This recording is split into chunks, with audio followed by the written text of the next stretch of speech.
I was finding them. Okay, this one's from Petty Revenge. Captioned, Evil Grandmother. Oh.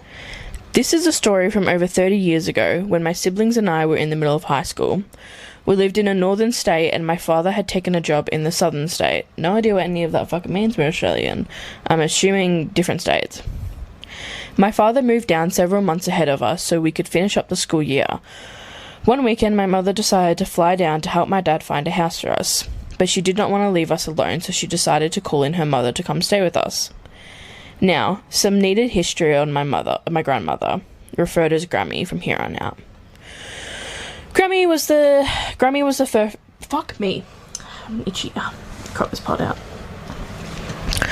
Grammy was the perfect narcissist, and to put it mildly, evil. She had her favourite grandchildren and disliked grandchildren. I was disliked. And she would go out of her way to pick on the grandchildren she did not like. She had also verbally and psychologically and physically abused my mother and her siblings while they were growing up, to a point that my mother refused to let us stay with her at her place when we were younger. So for some reason, my mother decided that Grammy would just be great to watch us for that long weekend, though I think it was because she knew we were older and able to stand up for ourselves. My mother also raised my siblings and I without abuse and pushed us to without abuse and pushed us to be close with each other and to stand up for each other. So that long weekend, we did just that.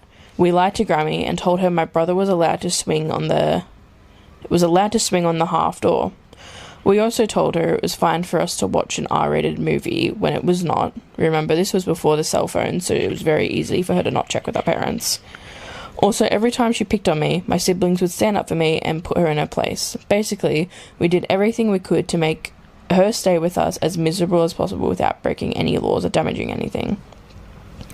We had been afraid the weekend would be horrible, but we actually ended up having a great weekend. Not so much for Grammy. In fact, when my mother returned, Grammy met her in the driveway, barely said a word to her, and sped off as quickly as possible. When my mother came inside and asked what we had done to her mother, we acted all innocent and angelic. Angelic? Yeah.